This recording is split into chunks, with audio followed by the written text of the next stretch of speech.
Hello all, so welcome back to our channel. So ഇന്നത്തെ നമ്മുടെ വീഡിയോയിൽ നമ്മൾ ഡിസ്കസ് ചെയ്യുന്ന ടാക്ടിക്സ് ഫോർ JEE മാത്തമാറ്റിക്സ്, അതായത് JEE-ലോട്ട് നമ്മൾ മാത്സ് എങ്ങനെയാണ് പഠിക്കേണ്ടതെന്ന്. ചില ആൾക്കാർക്ക് നല്ലോണം ഡൗട്ട് ഉണ്ടാവും, കാരണം നമ്മൾ 10th വരെ സിമ്പിൾ ആയിട്ടുള്ള മാത്സ് ആണ് നമ്മൾ പഠിച്ചു തുടങ്ങിയത്, റൈറ്റ്? നമുക്ക് എല്ലാവർക്കും ഫുൾ A+ ഉണ്ടാവും, ഫുള്ളി കോൺഫിഡൻറ്റ് ആയിരിക്കും. പക്ഷേ നമ്മൾ JEE-ലോട്ട് വരുമ്പോൾ കുറച്ചുകൂടി അഡ്വാൻസ് ലെവൽ മാത്സ് ആണ് നമ്മൾ പഠിക്കുന്നത്. അതായത് നമ്മുടെ ഒരു പ്രോബ്ലം സോൾവിങ്, അല്ലെങ്കിൽ നമ്മുടെ ന്യൂമറിക്കൽ എബിലിറ്റി, അല്ലെങ്കിൽ ഒരു മൾട്ടിപ്പിൾ ചോയ്സ് ക്വസ്റ്റ്യൻസ് ഒക്കെ സോൾവ് ചെയ്യാൻ നമുക്ക് എന്ത് വേണം? നല്ലോണം സ്കില്ല് വേണം. അപ്പോൾ നിങ്ങൾക്കൊക്കെ ഒരു ഡൗട്ട് ഉണ്ടാവും, എങ്ങനെയാണ് ഇത് പഠിച്ചു തുടങ്ങേണ്ടത്? നിങ്ങൾക്കൊക്കെ ഒരു സബ്ജക്റ്റീവ് എക്സാം എഴുതാനേ അറിയുള്ളൂ, ഒരു ഒബ്ജക്റ്റീവ് എക്സാം എങ്ങനെ എഴുതേണ്ടതെന്ന് ഇതുവരെ നിങ്ങൾ എഴുതി ഉണ്ടാവില്ല, കുറവായിരിക്കും അല്ലേ? അപ്പോൾ നമ്മൾ അതിന് വേണ്ടി എന്ത് ചെയ്യാം? ഈ ഒരു വീഡിയോ നിങ്ങൾക്ക് ഹെൽപ്പ് ചെയ്യും. അപ്പോൾ നമ്മൾ നിങ്ങളെ പറ്റി പറയുകയാണെങ്കിൽ ഇപ്പോൾ 10th ക്ലാസ് കഴിഞ്ഞ് ഫുൾ കോൺഫിഡൻ്റ് ആയിരിക്കും, ഞാനൊക്കെ ഫുൾ A+ ആണ്, ഞാൻ ഭയങ്കര സംഭവമാണ്, ഒരേ അഹങ്കാരത്തിൽ ഫുൾ കോൺഫിഡൻസിലായിരിക്കും. എന്താ നിങ്ങളിപ്പോൾ ഈ ഒരു ക്ലാസ്സിലൊക്കെ ഇരിക്കണം അല്ലേ? നിങ്ങൾ ഒരുപാട് കോച്ചിങ് സെൻറ്റേഴ്സിൽ ഓൾറെഡി എൻറോൾ ചെയ്തിട്ടുണ്ടാവും, മാത്സ് പഠിച്ച് തുടങ്ങിയിട്ടുണ്ടാവും അല്ലേ? അതുപോലത്തെ ആൾക്കാരൊക്കെ ഉണ്ടാവും, ഫുള്ളി കോൺഫിഡൻ്റ് ആയിരിക്കും. ഓക്കെ, പക്ഷേ നിങ്ങൾ പഠിച്ച് വരുമ്പോൾ എനിക്കും പണ്ടൊക്കെ ഉണ്ടായിരുന്ന ബുദ്ധിമുട്ടായിരുന്നു. കുറച്ച് അങ്ങോട്ട് മുമ്പോട്ട് എത്തുമ്പോൾ തിങ്സ് ഗെറ്റിംഗ് ടഫ്. നമ്മൾ സെറ്റ്സ് പഠിക്കും, ചാപ്റ്റർ കുഴപ്പമുണ്ടാവില്ല, റിലേഷൻസ് ആൻഡ് ഫങ്ഷൻസ് പഠിക്കും, അതിലും കുഴപ്പമുണ്ടാവില്ല. പക്ഷേ once after getting into trigonometry, അവിടെ തൊട്ട് ആര് വരും? പ്രശ്നക്കാരൻ വരും. ഓക്കെ, അതൊട്ട് നമുക്ക് എന്ത് ചെയ്യും? കുറച്ച് ഒരു ബുദ്ധിമുട്ടായി തോന്നും, നമുക്കൊരു കോൺഫിഡൻറ്റ് ഉണ്ടാവില്ല. Things getting tough. ഇങ്ങനെയൊന്നും അല്ലല്ലോ സാറേ, ഞാൻ +1-ലും 10th-ലൊക്കെ പഠിച്ച, 9th-ലെ 10th-ലൊക്കെ പഠിച്ച്, ഇതെന്താ ഇത്രയും ബുദ്ധിമുട്ടെന്നൊക്കെ തോന്നും. ഓക്കെ, പിന്നെ കുറച്ച് മുമ്പോട്ട് എത്തുമ്പോൾ ഫോർഗെറ്റിംഗ് പ്രീവിയസ് ടോപ്പിക്സ്. നമ്മൾ പഠിച്ച ചില ടോപ്പിക്സ് നമുക്ക് മറന്നു തുടങ്ങും. ഓക്കെ, എല്ലാ ടോപ്പിക്സും ഓർമ്മ ഉണ്ടാവണമെന്നില്ല. കാരണം നമുക്കറിയാം, നമ്മൾ ഇതുവരെ എഴുതിയ എക്സാം, അതായത് നമ്മുടെ SSLC അല്ലെങ്കിൽ CBSE ബോർഡ് എക്സാം നമ്മൾ എങ്ങനെയാണ് എഴുതിയത്? കാരണം മാത്സ് എക്സാം ഒരു സ്പെസിഫിക് സിലബസ് ഉണ്ടാവും, അതേപോലെ തന്നെ ഫിസിക്സ്, കെമിസ്ട്രി അല്ലെങ്കിൽ സയൻസ് എല്ലാത്തിനും ഒരു ഡേറ്റും സിലബസ് ഉണ്ടാവും അല്ലേ? പക്ഷെ എൻട്രൻസിലോട്ട് വരുമ്പോൾ നമ്മൾ 11th-ലെയും 12th-ലെയും ഫിസിക്സും കെമിസ്ട്രിയും മാത്സും എല്ലാ ചാപ്റ്ററും അറൗണ്ട് 100 ചാപ്റ്റേഴ്സ് നമ്മൾ ഒരു ദിവസം 3 മണിക്കൂറിന് ഒരു എക്സാം വെച്ചാണ് നമ്മൾ എഴുതുന്നത്. സോ ഇറ്റ്സ് നോട്ട് ഈസി അല്ലേ? നമ്മൾ ഇതുവരെ അല്ലെങ്കിൽ സിമ്പിളാണ്, ഒരു ചാപ്റ്റർ അല്ലെങ്കിൽ ഒരു സബ്ജക്റ്റ് പിറ്റേ ദിവസത്തേക്ക് പഠിച്ചു പോയാൽ മതി. ഇത് 2 +1-ലെയും +2-ലെയും ചാപ്റ്റേഴ്സ് പഠിച്ചു വേണം നമ്മൾ എഴുതാൻ പോവാൻ. അപ്പൊ എന്ത് ചെയ്യും? ഒബ്വിയസ്ലി നമ്മൾക്ക് മറക്കാൻ ചാൻസ് ഉണ്ട്. സോ നമ്മുടെ സ്റ്റഡി പ്ലാൻ ഞാൻ നിങ്ങളുടെ അടുത്ത് മുമ്പത്തെ വീഡിയോയിൽ പറഞ്ഞിട്ടുണ്ട്. അതായത് സ്റ്റഡി പ്ലാൻ എങ്ങനെയായിരിക്കണം എന്ന്. അതായത് ആദ്യം ഷോർട്ട് നോട്ട്സ് അല്ലെങ്കിൽ ഡിറൈവേഷൻസ്. നമ്മൾ ഏതൊരു ചാപ്റ്റർ പഠിക്കുന്നോ, ഞാൻ സബ്ജക്റ്റ് വൈസ്, അതായത് ചാപ്റ്റർ വൈസ് നമ്മൾ അപ്കമിങ് സ്ലൈഡ്സിലുണ്ട്. സോ ഇവിടെ ജസ്റ്റ് എങ്ങനെ പഠിച്ചു തുടങ്ങണം. നമ്മൾ ഏതൊരു ചാപ്റ്റർ പഠിക്കുമ്പോഴും നമ്മൾ ഇതുവരെ പഠിച്ചതുപോലെയല്ല, നമ്മളൊരു ഷോർട്ട് നോട്ട്സ് ഉണ്ടാക്കി വെക്കണം. ഇത് എന്തിനാ പറയണമെന്ന് വെച്ചാൽ, നമ്മൾ ഈ ഒരു 11th and 12th maths fully cover ചെയ്യുമ്പോൾ ഓഫ് കോഴ്സ് നമുക്കൊരു 30 അറൗണ്ട് ചാപ്റ്റേഴ്സ് ഉണ്ടാവും പഠിക്കാൻ. ഒരു ചാപ്റ്ററിൽ ഒരു 20 ഇക്വേഷൻസ് വെച്ച് കൗണ്ട് ചെയ്താൽ 30 × 20, അല്ലെങ്കിൽ ഒരു ചാപ്റ്ററിൽ ഒരു 10 ഇക്വേഷൻസ് വെച്ച് തന്നെ കൗണ്ട് ചെയ്താൽ അറൗണ്ട് 300 ഇക്വേഷൻസ് തന്നെ നമുക്ക് എന്തുണ്ടാവും? പഠിക്കാനുണ്ടാവും. അപ്പം ഈ ഒരു ഇക്വേഷൻസ് ഒക്കെ നമ്മൾ ബൈ ഹാർട്ട് പഠിച്ച് അത് നമുക്ക് പോയി സോൾവ് ചെയ്യാനൊന്നും നമ്മളെ കൊണ്ട് പറ്റൂല, ഓർമ്മയും ഉണ്ടാവില്ല. So what I suggest U is, കാരണം ഈ ഒരു 30 ചാപ്റ്ററിന്റെ നോട്ട്സ് എന്ന് പറയാൻ എത്ര നോട്ട് ബുക്സ് ഉണ്ടാവും അല്ലേ? അപ്പോൾ ഒരു നാളെയാണ് നിന്റെ JEE, ഇന്ന് നിങ്ങൾക്ക് എന്ത് ചെയ്യണം? പ്രിപ്പയർ ചെയ്യണം. പക്ഷെ നിങ്ങൾക്ക് 30 ബുക്സ് ഒക്കെ ഒറ്റയടിക്ക് റെഫർ ചെയ്യാൻ പറ്റുമോ? Which is impossible. അതുകൊണ്ട് നമ്മൾ പഠിക്കാൻ തുടങ്ങുന്ന കാലം തൊട്ട് തന്നെ എന്ത് ചെയ്യണം? ഒരു ചാപ്റ്ററിന് ഒരു 2 പേജ് ഷോർട്ട് നോട്ട്സ്, അല്ലെങ്കിൽ 2 or 3 page limited concept. It should be in your own hand writing. നിങ്ങളുടെ ഓൺ ഹാൻഡ് റൈറ്റിംഗിൽ എന്ത് ചെയ്യണം? ഷോർട്ട് നോട്ട്സ് ഉണ്ടാക്കി ഓരോ ഡിറൈവേഷനും ലൈൻ ബൈ ലൈൻ മനസ്സിലാക്കി വേണം നമ്മൾ പഠിച്ച് ആ ഒരു ബുക്കിൽ എഴുതാൻ. അങ്ങനെയാണെങ്കിൽ ഇക്വേഷൻ ബൈ ഹാർട്ട് പഠിച്ച് സമയം കളയേണ്ട ആവശ്യമില്ല. ഓരോ ക്വസ്റ്റ്യൻ ചെയ്യുമ്പോഴും ഏത് ക്വസ്റ്റ്യന് ഏത് ഇക്വേഷനാണ് വേണ്ടത് അത് നോക്കി ചെയ്യുക. നിങ്ങളൊരു 10, 20 അല്ലെങ്കിൽ 40, 50 ക്വസ്റ്റ്യൻ സോൾവ് ചെയ്യുമ്പോൾ ഡെഫിനറ്റ്ലി നിങ്ങളുടെ മൈൻഡിലോട്ട് ഓട്ടോമാറ്റിക്കലി ആ ഒരു എന്ത് ചെയ്യും? ഇക്വേഷന് ഫീഡ് ആവും. അല്ലാതെ ഇക്വേഷൻ മാത്രം പഠിക്കാൻ വേണ്ടി സമയം കളയണ്ട. So the first thing is study പ്ലാനിൽ ഷോർട്ട് നോട്ട്സും ഡിറൈവേഷൻസ് ഒക്കെ എഴുതി മനസ്സിലാക്കി, കോൺസെപ്റ്റ് മനസ്സിലാക്കി പഠിക്കുക. Then coming to the second plan, approach to problem. ഒരു പ്രോബ്ലം നിങ്ങൾ കണ്ടു, ഏതെങ്കിലും ഒരു ചാപ്റ്റർ, ട്രിഗ്നോമെട്രിയിൽ ഒരു പ്രോബ്ലം നിങ്ങൾ കണ്ടു, അല്ലെങ്കിൽ സെറ്റ്സിലെ ഒരു പ്രോബ്ലം കണ്ടു. പ്രോബ്ലം കാണുമ്പോൾ, മാത്സിലൊരു പ്രോബ്ലം കാണുമ്പോൾ ഇതുവരെ നിങ്ങൾ എങ്ങനെയായിരുന്നു വെച്ചാൽ, CBSE സ്റ്റേറ്റ് എല്ലാ സ്റ്റുഡൻസിനോടും നിങ്ങളൊരു പ്രോബ്ലം കണ്ടാൽ നിങ്ങൾ ആദ്യം നിങ്ങളുടെ മനസ്സിലോട്ട് പോകണേ ഈ ഒരു പ്രോബ്ലം ചെയ്യാൻ ഏതൊരു ഇക്വേഷൻ വേണം എന്നാണ് നിങ്ങൾ ആലോചിക്കേണ്ടത് അല്ലേ? പക്ഷെ JEE-ൽ നമ്മൾ അങ്ങനെയല്ല. ഒരു പ്രോബ്ലം കണ്ടാൽ ഏത് ഇക്വേഷൻ എന്നല്ല ആലോചിക്കണ്ടേ, ഈ ഒരു പ്രോബ്ലം എങ്ങനെ സോൾവ് ചെയ്യാം അങ്ങനെയാണ് ആലോചിക്കേണ്ടത്. അത് സോൾവ് ചെയ്യാൻ പല ടൂൾസ് ഉണ്ടാവും. അതിൻ്റെ പാർട്ടാണ് എന്താ? ഓരോ ഇക്വേഷനും. അത് നമ്മൾ സ്പോട്ടിൽ ഡിറൈവ് ചെയ്തെടുക്കണം. മനസ്സിലായോ? അല്ലാത്ത ഒരു ക്വസ്റ്റ്യൻ കാണുമ്പോൾ തന്നെ ഇത് ഏത് ഇക്വേഷൻ വെച്ചാണ് സോൾവ് ചെയ്യേണ്ടതെന്ന് ആലോചിച്ചാൽ, കാരണം ഡയറക്ട്ലി ചോദിക്കണം എന്നില്ല, നമ്മൾ പഠിച്ച ഇക്വേഷൻ ഡയറക്ട്ലി അപ്ലൈ ചെയ്യാൻ ചോദിക്കണം എന്നില്ല, അതിൻ്റെ വേറെ ഏതെങ്കിലും സ്റ്റെപ്പിൽ നിന്നായിരിക്കും ചോദിക്കുക. അപ്പോൾ ഒരു ഡിറൈവേഷനും കാര്യങ്ങളൊന്നും അറിയാത്ത ഒരു കുട്ടി ഡയറക്ട്ലി പോയി അപ്രോച്ച് ടു പ്രോബ്ലം, ഒരു പ്രോബ്ലത്തിലോട്ട് അപ്രോച്ച് ചെയ്യാൻ പറ്റൂല. നിങ്ങൾ എന്താകും, ഇൻ ബിറ്റ്വീൻ സ്റ്റക്ക് ആവും, because you don't know how to solve. നിങ്ങൾ ഇക്വേഷൻ ജസ്റ്റ് ബൈ ഹാർട്ട് പഠിച്ചേ ഉള്ളൂ. ഓക്കെ, സോ ഇതെങ്ങനെ കൺക്ലൂഡ് ചെയ്യാന്ന് വെച്ചാൽ, ഒരു പ്രോബ്ലം കാണുമ്പോൾ അത് എങ്ങനെ സോൾവ് ചെയ്യണം എന്നാണ് ചിന്തിക്കേണ്ടത്, അല്ലാത്ത ഏത് ഇക്വേഷൻ വെച്ച് സോൾവ് ചെയ്യണം എന്നല്ല നമ്മൾ ചിന്തിക്കേണ്ടത്. ഓക്കെ, കാരണം ഇക്വേഷൻ ഇല്ലാത്ത കോൺസെപ്ച്വലിയും കുറേ പ്രോബ്ലം നമുക്ക് സോൾവ് ചെയ്യാൻ പറ്റും. ഇനി സ്റ്റഡി മെറ്റീരിയൽ, നമ്മൾ 10th വരെ നമ്മൾ എങ്ങനെ പഠിച്ചു? നമ്മുടെ വെറും ടെക്സ്റ്റ് ബുക്ക് പോലും പഠിച്ചിട്ടുണ്ടാവില്ല. ചില ആൾക്കാരെ ടെക്സ്റ്റ് ബുക്ക് പഠിച്ചിട്ടുണ്ടാവും. നമ്മൾ വേറെ പ്രീവിയസ് ഇയർ ക്വസ്റ്റ്യൻസും വെച്ചു പ്രാക്ടീസ് ചെയ്ത് വന്ന് എഴുതുന്നതായിരിക്കും. 10th ഫുൾ A+ ഒക്കെ കിട്ടിയിട്ടുണ്ടാവും, വെരി കോൺഫിഡൻ്റ് ആയിരിക്കും. അതാണ് ഞാൻ പ്രീവിയസ് സ്ലൈഡിൽ പറഞ്ഞത്, ഫുള്ളി കോൺഫിഡൻ്റ് ആയിരിക്കും നിങ്ങൾ. പക്ഷെ അതൊക്കെ വഴിയെ മാറും. അപ്പോഴാണ് നമുക്ക് ടെൻഷനായി തുടങ്ങണേ. അപ്പോൾ നമ്മുടെ സ്റ്റഡി മെറ്റീരിയൽ എന്തായിരിക്കണം? നിങ്ങൾക്ക് ഇഷ്ടം പോലെ ജെയ്ക്ക് നിങ്ങൾ നോക്കിയാൽ ആവശ്യത്തിൽ കൂടുതൽ മെറ്റീരിയൽസ് ഇന്റർനെറ്റിലും അല്ലെങ്കിൽ ലൈബ്രറിയിലും വേറെ സ്റ്റോഴ്സിലൊക്കെ സ്റ്റേഷനറീസിലൊക്കെ അവൈലബിൾ ആണ്. പക്ഷേ മൈ പേഴ്സണൽ സജഷൻ ഈസ്, നമ്മൾ സ്റ്റാർട്ട് ചെയ്യണം NCERT വെച്ച് സ്റ്റാർട്ട് ചെയ്താൽ മതി. അതാണ് എല്ലാത്തിൻ്റെയും ബേസ്. NCERT വെച്ച് നിങ്ങൾ എന്ത് ചെയ്താൽ മതി, പഠിക്കാൻ സ്റ്റാർട്ട് ചെയ്താൽ മതി. NCERTയിൽ എല്ലാ കോൺസെപ്റ്റും ഉണ്ടാവും. ഓക്കെ, എന്നിട്ട് എക്സസൈസ് പ്രോബ്ലംസ് ഒക്കെ സോൾവ് ചെയ്യണം. ഓക്കെ, എന്നിട്ട് അതിൽ മിസ്ലിനിയസ് പ്രോബ്ലംസ് ഉണ്ടാവും, അതും സോൾവ് ചെയ്യണം. അതിൽ സോൾവ്ഡ് എക്സാമ്പിൾസ് ഉണ്ടാവും, അതും സോൾവ് ചെയ്യണം. അത് അത്രയും സോൾവ് ചെയ്താൽ മാത്രമേ നിങ്ങൾ ആ ഒരു ചാപ്റ്റർ പഠിച്ചു എന്ന് പറയാൻ പറ്റൂ, ബേസിക് ലെവലിൽ. അത് കഴിഞ്ഞതിന് ശേഷം മാത്രം നല്ലൊരു ഗൈഡ് അല്ലെങ്കിൽ നല്ലൊരു material entrance level objective material പോയി റെഫർ ചെയ്താൽ മതി. ഓക്കെ, നിങ്ങൾ NCERT പഠിക്കാത്ത ഡയറക്റ്റ് പോയി ഒരു മെറ്റീരിയൽ റെഫർ ചെയ്താൽ നിങ്ങൾക്കത് സോൾവ് ചെയ്യണമെന്നില്ല, ടഫായിരിക്കും, കോൺസെപ്റ്റ് ക്ലിയർ അല്ല. അപ്പോൾ ആദ്യം കോൺസെപ്റ്റ് ഫ്രഷ് അപ്പ് ചെയ്യാൻ വേണ്ടി എന്ത് ചെയ്യണം, NCERT റെഫർ ചെയ്യണം, എന്നിട്ട് ഗൈഡിലോട്ട് പോയാൽ മതി. ഗൈഡാണെങ്കിൽ നിങ്ങൾക്ക് ഇഷ്ടം പോലെ നമ്പർ ഓഫ് ഗൈഡ്സ് ഉണ്ടാവും പഠിക്കാൻ. ഓക്കെ, പക്ഷെ അങ്ങനെ എല്ലാ ഗൈഡും നോക്കുവാണെങ്കിൽ ഒരു ചാപ്റ്ററിൽ തന്നെ നമ്മൾ ഇരിക്കേണ്ടി വരും. നമ്മളൊരു ഗൈഡ്സ് ഒക്കെ ലിമിറ്റ് ചെയ്യുക, 2 അല്ലെങ്കിൽ 3 ഗൈഡ് എപ്പോഴും റെഫർ ചെയ്താൽ മതി. നമ്മൾ ഓരോ ചാപ്റ്ററിനും ഓരോ ഗൈഡും ഒരു 10, 50, 60 ഗൈഡൊക്കെ വാങ്ങി വെച്ച് ഓരോ സെൻറ്ററിലെ പല മെറ്റീരിയലൊക്കെ വാങ്ങി വെച്ച് കാര്യമില്ല. ആ ഒരു സെൻറ്ററിൽ നല്ല മെറ്റീരിയലാണ്, ഈ നമ്മൾ പോണ കോച്ചിങ് സെൻറ്ററിൽ ചെറിയ മെറ്റീരിയലാണ്, ഓക്കെ ഞാൻ ആ ഒരു മെറ്റീരിയലാണ് വാങ്ങാൻ ഉദ്ദേശിക്കുന്നത്. അങ്ങനെയൊന്നും നമ്മൾ ടെൻഷൻ അടിക്കേണ്ട. സിമ്പിളായിട്ട് നിങ്ങൾക്ക് ഇഷ്ടമുള്ള 2 മെറ്റീരിയൽ ഫോളോ ചെയ്യുക. എനിക്ക് പേഴ്സണലി ഇഷ്ടമുള്ള മെറ്റീരിയൽ ഞാൻ അപ്കമിങ് സ്ലൈഡ്സിൽ നിങ്ങൾക്ക് പരിചയപ്പെടുത്തി തരാം. അതും സോൾവ് ചെയ്ത് പഠിച്ചാൽ മാത്രം മതി ജെയ്ക്ക്. ഓക്കെ, NCERTയിൽ ഉള്ള നമ്മുടെ ചില ക്വസ്റ്റ്യൻസ് ഒക്കെ അത്യാവശ്യം സ്റ്റാൻഡേർഡ് ഉള്ള ക്വസ്റ്റ്യൻസ് ഉണ്ട് മിസ്ലീനിയസിലൊക്കെ. അത് പഠിച്ചാൽ തന്നെ നിങ്ങൾക്ക് കുറേ കോൺസെപ്റ്റ്സ് ക്ലിയർ ആവും. ഓക്കെ, അത് നിങ്ങളുടെ മനസ്സിൽ വെക്കുക. അല്ലാതെ NCERT ഒക്കെ സിമ്പിൾ അല്ലേ, ഞാൻ എന്തിന് ഇത് പഠിച്ച് സമയം കളയണമെന്ന് പറഞ്ഞ് വലിയ ബുക്കിലോട്ട് പോകരുത്. NCERT ക്ലിയർ ചെയ്ത് കഴിഞ്ഞതിന് ശേഷം മാത്രം വലിയൊരു ബുക്കിലോട്ട് നമ്മൾ പോയാൽ മതി. സോ ആദ്യം ഞാൻ പറഞ്ഞു NCERT പഠിക്കും. ഇതാണ് നിങ്ങളെ ക്ലാസ് 11th NCERT. ഇനി +2 ആണെങ്കിൽ എന്ത് ചെയ്യുക, ക്ലാസ് 12th NCERT അതേപോലെ പഠിക്കുക.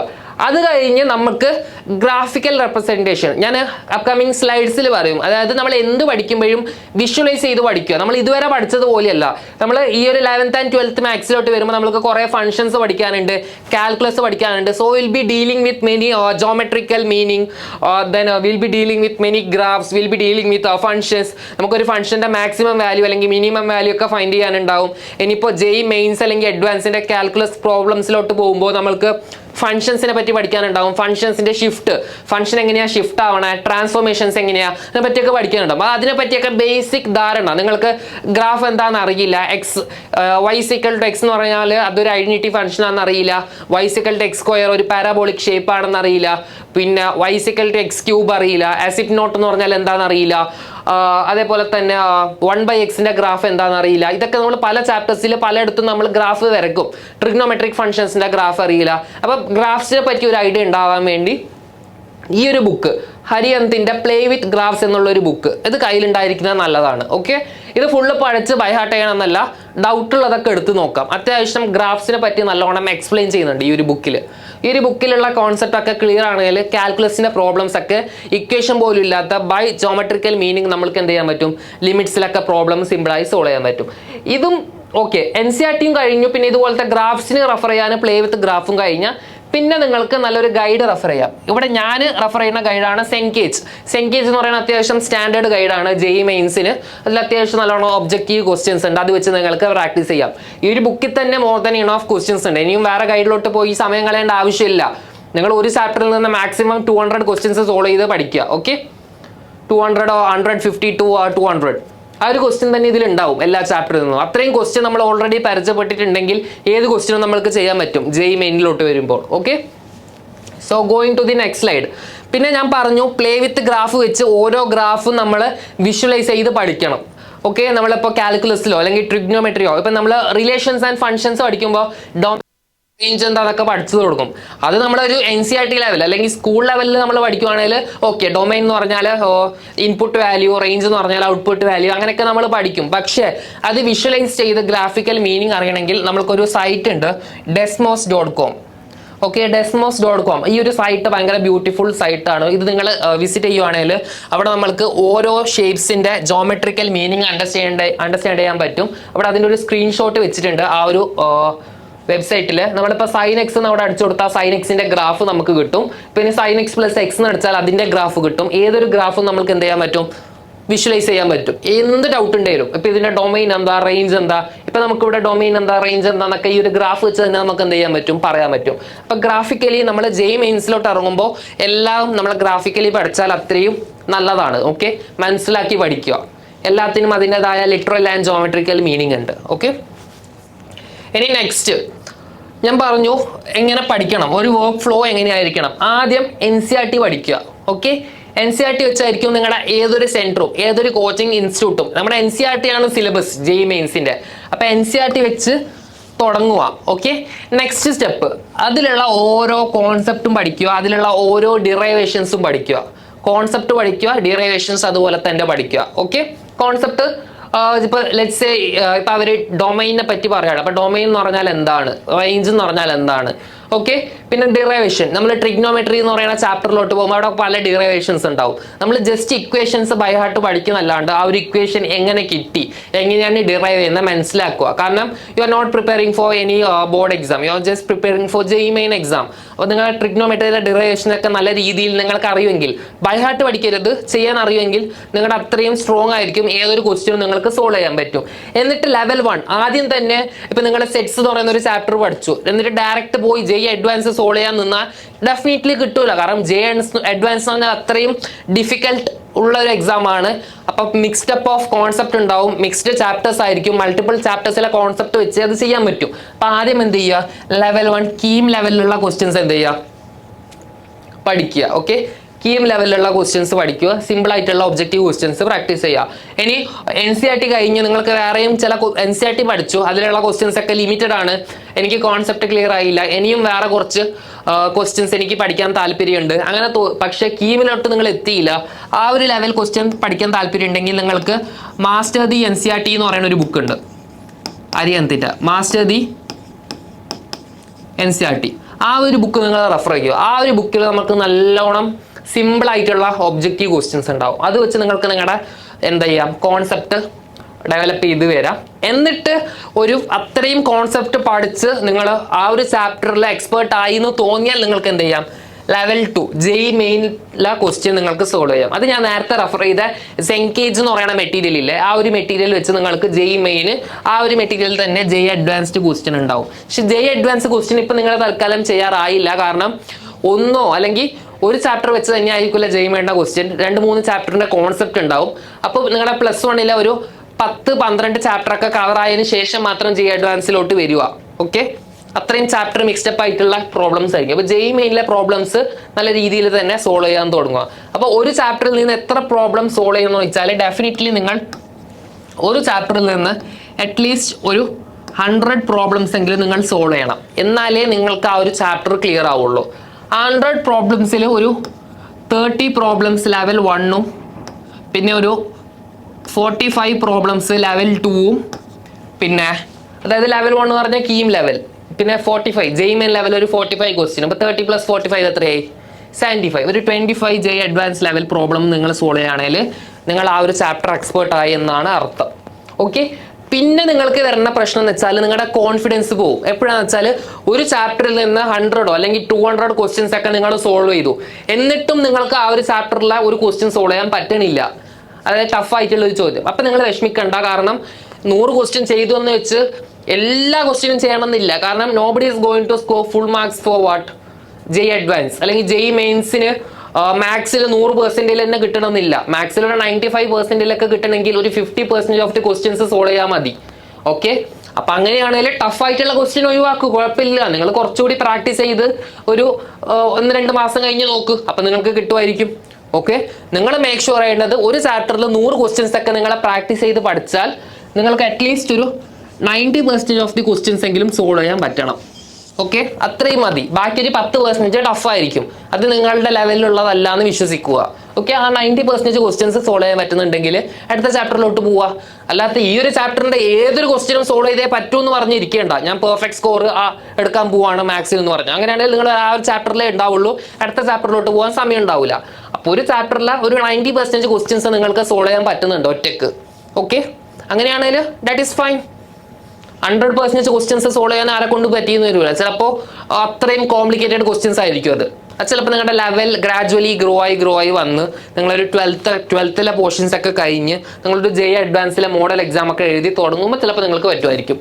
അല്ലാതെ ഒരു ചാപ്റ്റർ പഠിക്കുമ്പോൾ തന്നെ ആ ഒരു ചാപ്റ്റർ മാസ്റ്റർ ചെയ്യാൻ പറ്റൂല. ഓക്കെ, അപ്പൊ ഇത്രയും കാര്യം മനസ്സിൽ വെക്കുക, പഠിക്കേണ്ട കാര്യം. ഓക്കെ, ഇനി നമുക്ക് ഓരോ ചാപ്റ്ററിലോട്ട് പോവാം. അപ്പൊ നമ്മൾ മൊഡ്യൂൾസ്, അതായത് നമുക്ക് ആദ്യം പാർട്ട് 1. ഓക്കെ, ഇപ്പൊ ഞാൻ പേഴ്സണലി പഠിക്കുമ്പോൾ അതായത് മാത്സിലെ എല്ലാ ചാപ്റ്റേഴ്സും എന്താണ് കണക്റ്റഡ് ആണ്. അപ്പൊ നമ്മൾ ചാപ്റ്റർ വൈസ് പഠിക്കാത്ത എന്ത് ചെയ്യുക, നമ്മൾ ജെഇ അഡ്വാൻസിനൊക്കെ വേണ്ടി പഠിക്കണമല്ലേ. ഞാൻ ഓൾറെഡി പറഞ്ഞു എല്ലാ ചാപ്റ്ററിൽ നിന്ന് മിക്സ്ഡ് ആയിട്ടായിരിക്കും എന്ത് ചെയ്യുക, ക്വസ്റ്റ്യൻ ചോദിക്കുക. അപ്പൊ നിങ്ങൾ സ്റ്റെപ്പ് ബൈ സ്റ്റെപ്പ് പഠിക്കുക. ഓക്കെ, ഓരോ മൊഡ്യൂൾ ഉണ്ടാക്കി പഠിക്കുക, കണക്റ്റഡ് ചാപ്റ്റേഴ്സ് ഒക്കെ ഒന്നിച്ച് പഠിക്കുക. അപ്പൊ sets, relations and functions, complex numbers, quadratic equation, ഇവിടെ എന്താ സെറ്റ്സും റിലേഷൻസ് ആൻഡ് ഫങ്ഷൻസ് എന്താണ് കണക്റ്റഡ് ആണ്. ഡൊമൈനും റേഞ്ചും പിന്നെ സെറ്റ്സിനെ നമ്മൾ റിലേറ്റ് ചെയ്യുമ്പോൾ അതൊക്കെ നമ്മൾക്ക് കണക്ട് ചെയ്ത് പഠിക്കാൻ പറ്റും. ഈ ഒരു ചാപ്റ്റർ നിങ്ങൾക്ക് ഡെഫിനറ്റ്ലി ജെഇ മെയിനിൽ ആർക്കും സ്കോർ ചെയ്യാൻ പറ്റുന്ന ചാപ്റ്റർ ആണ്. ഞാൻ പറഞ്ഞു ജെഇ മെയിനിൽ എത്രയാണ് ക്വസ്റ്റ്യനുള്ള 25 ക്വസ്റ്റ്യൻസ് ആണുള്ളത്. ഔട്ട് ഓഫ് 25 ഒരു 15 ക്വസ്റ്റ്യൻ അല്ലെങ്കിൽ ഒരു 10 to 15 ക്വസ്റ്റ്യൻ സോൾവ് ചെയ്താൽ തന്നെ നിങ്ങളുടെ സ്കോർ എത്ര വരും, 95% മേളിൽ വരും. ഓക്കെ, അപ്പൊ അങ്ങനെയും പഠിക്കണമെങ്കിൽ ഈ സെറ്റ്സ്, റിലേഷൻസ് ആൻഡ് ഫങ്ഷൻസ് പഠിച്ചാൽ തന്നെ 2 ക്വസ്റ്റ്യൻ നിങ്ങൾക്ക് സിമ്പിളായി സോൾവ് ചെയ്യാൻ പറ്റും. ഓക്കെ, കാരണം അത്രയും സിമ്പിൾ ആയിട്ടുള്ള ചാപ്റ്റർ ആണ് അത്. പിന്നെ കോംപ്ലക്സ് നമ്പറും ക്വാഡ്രാറ്റിക് ഇക്വേഷനും നമ്മൾ NCERT എടുത്ത് നോക്കിയാൽ കാണും. ക്വാഡ്രാറ്റിക് ഇക്വേഷൻ എന്നുള്ള ഒരു ചാപ്റ്റർ ഉണ്ടാവില്ല, അത് നമ്മൾ 10th പഠിച്ചതായിരിക്കും ആ ഒരു സിമ്പിൾ ഇക്വേഷൻ. പക്ഷെ ആ ഒരു സിമ്പിൾ ഇക്വേഷൻ എന്ന് വിചാരിക്കേണ്ട, ജെഇ അഡ്വാൻസ്, ജെഇ മെയിൻസിലോട്ടൊക്കെ പോകുമ്പോൾ ഏറ്റവും ടഫസ്റ്റ് ചോദ്യം ചോദിക്കണ ഈ ഒരു കോൺസെപ്റ്റിൽ നിന്നാണ്.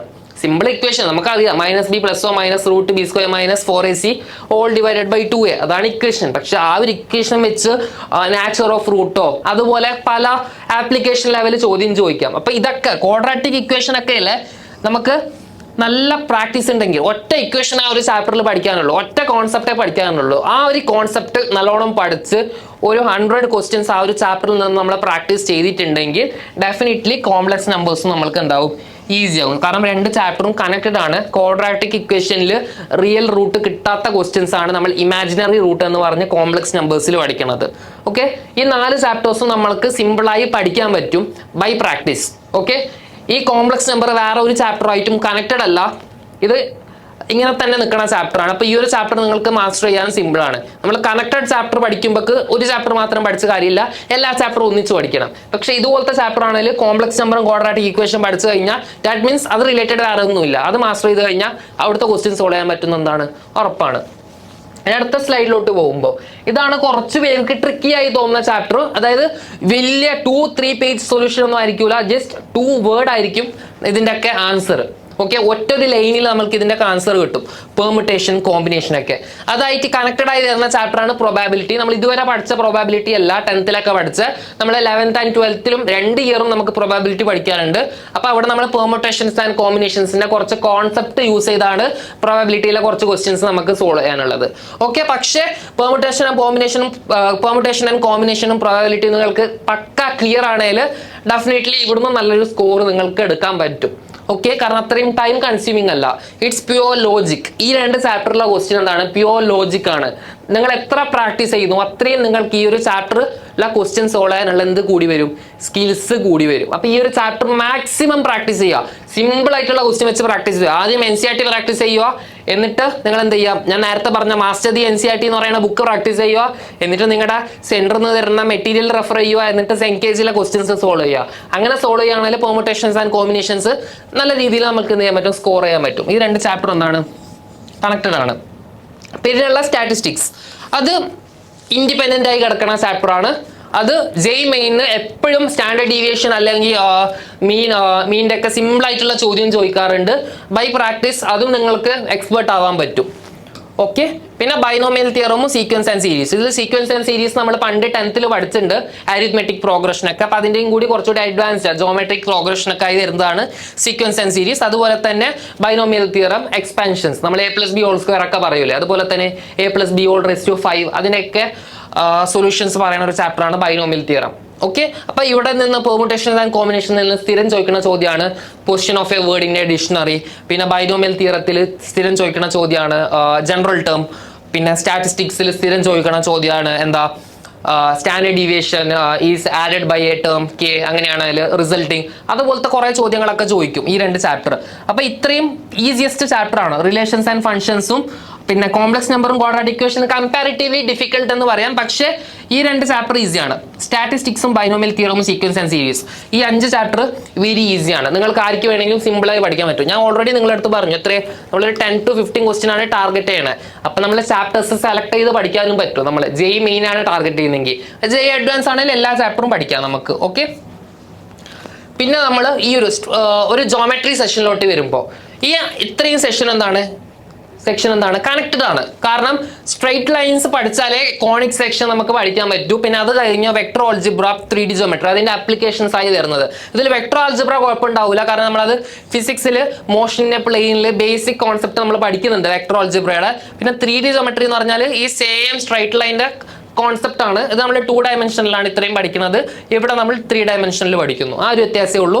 ഇവിടെ നമ്മൾ എന്ത് പഠിക്കുകയാണല്ലോ നമ്മൾ ജോമെട്രിക്കൽ മീനിങ് മനസ്സിലാക്കി വിഷ്വലൈസ് ചെയ്ത് പഠിക്കുക. ഞാൻ നേരത്തെ പറഞ്ഞ സൈറ്റ് ഉണ്ട് ഡെസ്മോസ്, ആ ഒരു ഡെസ്മോസ് സൈറ്റ് എടുക്കുക. ആ ഒരു സ്ട്രൈറ്റ് ലൈനിന്റെ അല്ലെങ്കിൽ കോണിക് സെക്ഷന്റെ ഒക്കെ ഇക്വേഷൻസ് എഴുതി മനസ്സിലാക്കി അവിടെ ഓരോ മീനിങ് ഉണ്ട്. ഈ ലാറ്റസ് റെക്ടം അല്ലെങ്കിൽ എസെൻട്രിസിറ്റി, അതിനൊക്കെ ഒരു മീനിങ് ഉണ്ടെന്ന് മനസ്സിലാക്കി പഠിക്കുക. അല്ലാതെ ജസ്റ്റ് എസെൻട്രിസിറ്റിയുടെ ഇക്വേഷൻ മാത്രം പഠിക്കരുത്. പഠിക്കുമ്പോൾ അത് എന്താണെന്ന് മനസ്സിലാക്കണം. ഫോർ എക്സാമ്പിൾ ഇപ്പൊ അഡീഷൻ എന്ന് പറഞ്ഞാൽ നമ്മൾക്ക് അത് അറിയാം, 1+1 2 ആണ്, അതൊരു സമ്മാണ്, അങ്ങനെ മീനിങ് അറിയില്ലേ? ആ ഒരു രീതിയിൽ ക്രിസ്റ്റൽ ക്ലിയർ ആയി വേണം പഠിക്കാൻ ഈ ഒരു ജോമെട്രി. ഓക്കെ. ഇപ്പോ x = 2 എന്ന് പറഞ്ഞാൽ എല്ലാവരും പറയും, ഇപ്പൊ ഞാൻ നിങ്ങളുടെ അടുത്ത് ചോദിക്കുന്നു x = 2 എന്താന്ന്, അപ്പൊ നിങ്ങൾ പറയും അതെന്താ സിമ്പിൾ, എക്സിന്റെ വാല്യൂ 2 ആണെന്ന്. അതല്ല, x = 2ന്റെ ജോമെട്രിക്കൽ മീനിങ് എന്താണെന്ന് ചോദിച്ചാൽ it is nothing but it is an equation of a straight line which is parallel to the y axis. ഇതാണ് x = 2. ഓക്കെ. അപ്പൊ ഇതുപോലെ നമ്മൾക്ക് ജോമെട്രിക്കൽ മീനിങ് പറയാൻ പറ്റണം. ഇത് നമ്മൾ പണ്ടൊക്കെ നമ്മൾ പഠിച്ചത് എന്താ, x = 2 എന്ന് പറഞ്ഞാൽ എക്സിന്റെ വാല്യൂ 2 ആണെന്ന്. പക്ഷെ അതിന്റെ ജോമെട്രിക്കൽ മീനിങ് പറഞ്ഞാൽ ഇതാണ്. അപ്പൊ അതുപോലെ എല്ലാത്തിനെയും ജോമെട്രിക്കൽ മീനിങ് പഠിക്കണം നമ്മൾ. ഓക്കെ. അങ്ങനെയാണെങ്കിൽ നമ്മൾക്ക് ജോമെട്രിയുടെ ക്വസ്റ്റ്യൻസ് ഒക്കെ സ്പോട്ടിൽ ഡിറൈവ് ചെയ്ത് ഒരു ഇക്വേഷനും ഇല്ലാത്ത വെറും ഡിസ്റ്റൻസ് ഫോമിലൊക്കെ വെച്ച് നമ്മൾക്ക് കുറെ ക്വസ്റ്റ്യൻസ് നമുക്ക് സിമ്പിളായി എന്ത് ചെയ്യാൻ പറ്റും, സോൾവ് ചെയ്യാൻ പറ്റും ഫ്രം ദിസ് സെക്ഷൻ ജോമെട്രി. പിന്നെ പാർട്ട് 4 ഇവിടെ നമുക്ക് വരുന്ന ട്രിഗ്നോമെട്രിക് ഫംഗ്ഷൻ. നമ്മൾ 10th എല്ലാവരും ട്രിഗ്നോമെട്രി പഠിക്കുന്നുണ്ട്. സെയിം കോൺസെപ്റ്റ് ആണ്, കുറച്ചുകൂടി ഇക്വേഷൻസ് കൂടുന്നേ ഉള്ളൂ, കുറച്ചുകൂടി ഡിറൈവേഷൻസ് കൂടുന്നേ ഉള്ളൂ. പക്ഷേ ട്രിഗ്നോമെട്രി ഫംഗ്ഷൻസിലെ ചോദ്യങ്ങൾ യൂഷ്വലി ഡയറക്റ്റ് ചോദിക്കാറില്ല. കാരണം അത് വേറെ ചാപ്റ്റേഴ്സ് ആയി റിലേറ്റ് ചെയ്താൽ ചോദിക്കുക. കൂടുതലും കാൽക്കുലസിലോ അല്ലെങ്കിൽ കോംപ്ലക്സ് നമ്പേഴ്സിലൊക്കെയാണ് ചോദിക്കുക. പക്ഷേ ഈ ഒരു ചാപ്റ്റർ പഠിക്കാതെ അത് ചെയ്യാനും പറ്റൂല. അപ്പൊ ഈ ഒരു ചാപ്റ്റർ പഠിക്കുമ്പോൾ ഞാൻ പറഞ്ഞു ഡിറൈവേഷൻസ് ഒക്കെ നന്നായി പഠിക്കുക, ഡിറൈവേഷൻസ് ഒക്കെ നന്നായി മനസ്സിലാക്കി പഠിക്കുക. പിന്നെ അതേപോലെ തന്നെ സർക്കിൾ ഓഫ് ഫംഗ്ഷൻസ് ഉണ്ട്. സർക്കിൾ ഓഫ് ഫംഗ്ഷൻസ് എന്ന് പറയും, അത് വെച്ചാണ് എന്ത് സ്റ്റാർട്ട് ചെയ്യണേ, ട്രിഗ്നോമെട്രി സ്റ്റാർട്ട് ചെയ്യണ തന്നെ. അപ്പൊ സർക്കിൾ ഓഫ് ഫംഗ്ഷൻസ് എന്ത് ചെയ്യുക, പഠിച്ചു തുടങ്ങുക. പിന്നെ മെട്രിക്സ് ആൻഡ് ഡിറ്റർമിനന്റ്, ഞാൻ നേരത്തെ പറഞ്ഞ പോലെ ഈസിയസ്റ്റ് ചാപ്റ്റേഴ്സിൽ സെറ്റ്സും റിലേഷൻസ് ആൻഡ് ഫംഗ്ഷൻസും സ്റ്റാറ്റിസ്റ്റിക്സും പിന്നെ ക്വാഡ്രാറ്റിക് ഇക്വേഷനും കഴിഞ്ഞാൽ പിന്നെ അതേപോലെ തന്നെ ഈസി ചാപ്റ്റർ ആണ് മെട്രിക്സും ഡിറ്റർമിനന്റും. വേറെ ചാപ്റ്ററായി കണക്റ്റഡ് ഒന്നുമല്ല, ഇൻഡിപെൻഡന്റ് ചാപ്റ്റർ ആണ്. നമുക്ക് അഡ്വാൻസിലൊക്കെ ടഫ് ചോദ്യം ചോദിക്കാറുണ്ടെങ്കിലും നമുക്ക് കുറച്ച് ഡിറ്റർമിനന്റിന്റെയും മെട്രിക്സിന്റെയും പ്രോപ്പർട്ടി മനസ്സിലാക്കാൻ പറ്റുന്നുണ്ടെങ്കിൽ സിമ്പിൾ ആണ്. നമ്മളിപ്പോൾ ഇനി എഞ്ചിനീയറിംഗിലോട്ടൊക്കെ പോകുമ്പോൾ ലീനിയർ ഓൾജിബ്രയിലൊക്കെ നമുക്ക് അത്യാവശ്യം പഠിക്കാനുള്ളതാണ് ഈ മെട്രിക്സ് ആൻഡ് ഡിറ്റർമിനൻസ് ഒക്കെ. ഓക്കെ, അതൊക്കെ നമുക്ക് സിമ്പിളായി പഠിക്കാം. പിന്നെ അത് കഴിഞ്ഞാലാണ് മാത്സിലെ most interesting and my personal favourite topic വരുന്നത് എന്ത്? കാൽക്കുലസ്. ഇവിടെ നമ്മൾക്ക് ഫംഗ്ഷൻസ് ആൻഡ് ലിമിറ്റ്സ് ഉണ്ട്. ഇങ്ങനെ ഒരു ചാപ്റ്റർ നിങ്ങൾക്ക് NCERT കാണൂല, പക്ഷേ functions and limits is nothing but limits and derivatives അങ്ങനെ ഒരു ചാപ്റ്റർ ഉണ്ട് +1. പിന്നെ +2 നമ്മൾക്ക് ഡിഫറൻഷ്യൽ കാൽക്കുലസ് എന്ന് പറയുമ്പോൾ നമ്മൾക്ക് എന്തൊക്കെ ചാപ്റ്റേഴ്സ് ഉണ്ട്? കണ്ടിന്യൂറ്റി ആൻഡ് ഡിഫറൻഷ്യബിലിറ്റി ഉണ്ട്, ആപ്ലിക്കേഷൻ ഓഫ് ഡെറിവേറ്റീവ് ഉണ്ട്, പിന്നെ ഇന്റഗ്രൽ കാൽക്കുലസിൽ integrals, definite integral, indefinite integral, പിന്നെ ആപ്ലിക്കേഷൻ ഓഫ് ഇന്റഗ്രൽ, പിന്നെ അതേപോലെ ഡിഫറൻഷ്യൽ ഇക്വേഷൻസ്. ഈ ചാപ്റ്റേഴ്സ് ഒക്കെ നമുക്ക് സിമ്പിളായി പഠിക്കാൻ പറ്റും. കാൽക്കുലസ് ആൾക്കാർ പേടിപ്പിക്കുന്ന പോലെയല്ല, ഭയങ്കര ഇൻട്രസ്റ്റിംഗ് സബ്ജക്റ്റ് ആണ്. നമുക്ക് ഫിസിക്സിലൊക്കെ ഒരുപാട് സ്ഥലത്ത് നമ്മൾ യൂസ് ചെയ്യുന്നുണ്ട്, ഇതിന്റെ ആപ്ലിക്കേഷൻസ് ഒക്കെ നമ്മൾ ഫിസിക്സിൽ പഠിക്കുന്നുണ്ട്. അപ്പോൾ ഇതും നമ്മൾ ജോമെട്രിക്കൽ മീനിങ് വെച്ച് മനസ്സിലാക്കി ബൈ ഹാർട്ട് ഒന്നും പഠിക്കാത്ത ട്രിഗ്നോമെട്രി ഒക്കെ നല്ല രീതിയിൽ അറിയുമെങ്കിൽ ഈ ഇന്റഗ്രേഷൻ ഒക്കെ ചെയ്യാൻ എളുപ്പമാണ്. ട്രിഗ്നോമെട്രിയിലെ ചില പ്രോപ്പർട്ടീസ് വെച്ചാണ് നമ്മളിവിടെ ഇന്റഗ്രേഷൻ ഒക്കെ സോൾവ് ചെയ്യണത്.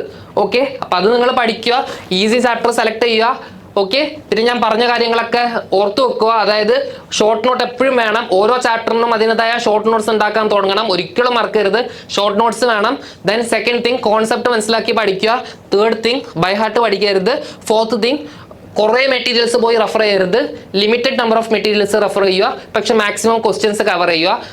ക്വസ്റ്റ്യൻസ് പ്രാക്ടീസ് ചെയ്യുന്ന പോലെ നിങ്ങളുടെ സ്കില്ല് കൂടി പോകും. ഓക്കെ, പിന്നെ ഇതൊക്കെ ടഫ് ആണെന്ന് തന്നെ വിശ്വസിക്കുക. കാരണം 10th പോലെയല്ല, 10th-നേക്കാളും കമ്പാരിറ്റീവ്ലി ടഫറാണ്. പക്ഷെ ടഫ് ആണെന്ന് മനസ്സിലാക്കുക. ഗ്രാജുവലി നമ്മൾ പ്രോബ്ലം സോൾവ് ചെയ്യുന്നതിന്റെ കൂടെ തന്നെ എന്താകും, അത് ഈസി ആയി വരും. ഇത്രയും കാര്യം മനസ്സിലാക്കുക. സോ ഇതാണ് നമ്മൾ ഓരോ ചാപ്റ്ററും എങ്ങനെ അപ്രോച്ച് ചെയ്യേണ്ടതെന്നുള്ള രീതി. അതാണ് നമ്മൾ ഇന്നത്തെ ഒരു വീഡിയോയിൽ ഉദ്ദേശിച്ചത്. സോ വേറെ എന്തെങ്കിലും റിലേറ്റഡ് ചാപ്റ്റർ റിലേറ്റഡ് എന്തെങ്കിലും ഡൗട്ട് ഉണ്ടെങ്കിൽ ചാറ്റ് ബോക്സിൽ ചോദിക്കുക, കമന്റ്സിൽ ചോദിക്കുക. പിന്നെ ഇതിലിപ്പോൾ 11th-ലെയും 12th-ലെയും സ്റ്റുഡൻസിനുള്ള വീഡിയോ ആണ്. റിപ്പീറ്റേഴ്സിന് ഇതുപോലത്തെ എന്തെങ്കിലും ഡൗട്ട് ഉണ്ടെങ്കിൽ നമുക്ക് വേറൊരു വീഡിയോ ചെയ്യാം. കമന്റ് ബോക്സിൽ നിങ്ങൾക്ക് വന്ന് ചോദിക്കാം എന്തെങ്കിലും ഡൗട്ട് ഉണ്ടെങ്കിൽ. ബാക്കിയൊക്കെ ഞാൻ എന്തായിരിക്കും കമന്റ് ബോക്സിൽ ക്ലിയർ ചെയ്യുന്നതായിരിക്കും. എന്തെങ്കിലും വേറെ വീഡിയോസ് വേണമെങ്കിൽ നമുക്ക് ഭാവിയിൽ ഇതനുസരിച്ച് ചെയ്യാം. Okay, so that's all for today. Thank you.